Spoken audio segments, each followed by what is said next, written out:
निमंत्रण दिया, सब जाने लगे।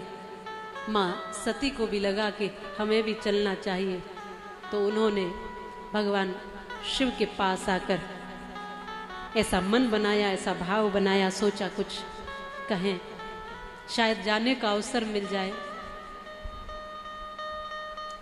तो माँ सती बड़े विनम्र होकर बोलती है, बहुत सहज भाव में भगवान से पूछती है जाने के लिए।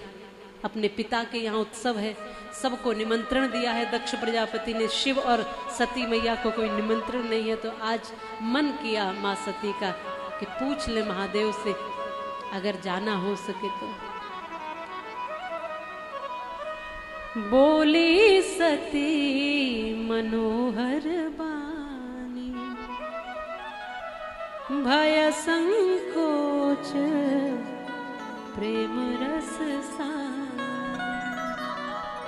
क्या कह रही है भागवत जी, क्या कहती है?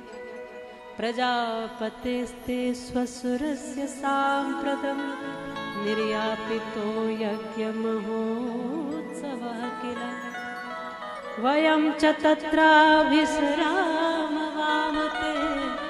यद्यर्थितामि विबुधा व्रजन्ति। सती कहती है महादेव, पिता के यहाँ बहुत सुंदर उत्सव है।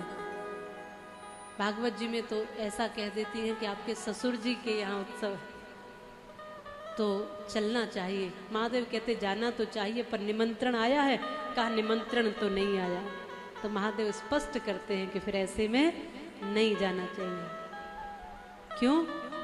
कहीं उनीक मोरे मन भावा, यह अनुचित नहीं लेवत पठावा। क्यों उचित नहीं है? दक्ष सकल निज सुता बुलाई, हमरे वयर तुम बिसराई। जो बिनु बोले जाओ भवानी, रहन शील स्नेहन का। महादेव कहते हैं ये उचित नहीं है जाना इस समय, तुम कभी फिर चली जाना।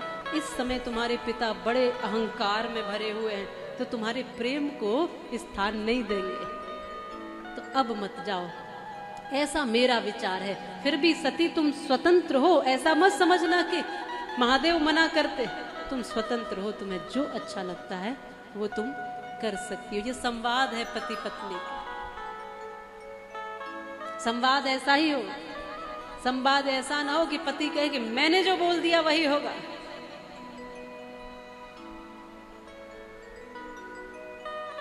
पत्नी हो मेरी, मैं जो चाहूंगा वो करूंगा, ऐसा नहीं होगा। संवाद ऐसा हो। महादेव कहते हैं कि ऐसा मेरा मन है कि ये उचित नहीं है, पर तुम स्वतंत्र हो, तुम्हें जो उचित लगता है वो तुम कर सकती हो। माँ सती ने कहा कि कह तो दिया ही है कि जो अच्छा लगे कर लो। तो माँ को लगा कि चले ही जाना चाहिए अब। तो भगवती जाने लगी, अपने पिता के यहाँ जाने लगी। कहा महादेव नहीं जा रहे, पर मैं तो चली जाऊं। तो जब सती जाने लगी तो महादेव ने देख लिया और गणों को भेजा पीछे से, और समझ लिया कि होई ये सोई जो राम रचि राखा, को करे तरक बड़ा वही साका। कभी कभी समझाने से अगर कोई सामने वाला ना समझे तो फिर अपने को ही समझ जाना चाहिए। ये बात स्पष्ट है कि पहले प्रेम से आपस में तालमेल बिठा के समझाओ, संवाद करो, पर विवाद मत करो। और विवाद होता हुआ दिखे तो एक व्यक्ति को मौन हो जाना चाहिए। क्या होई ये सोई जो राम रचि राखा।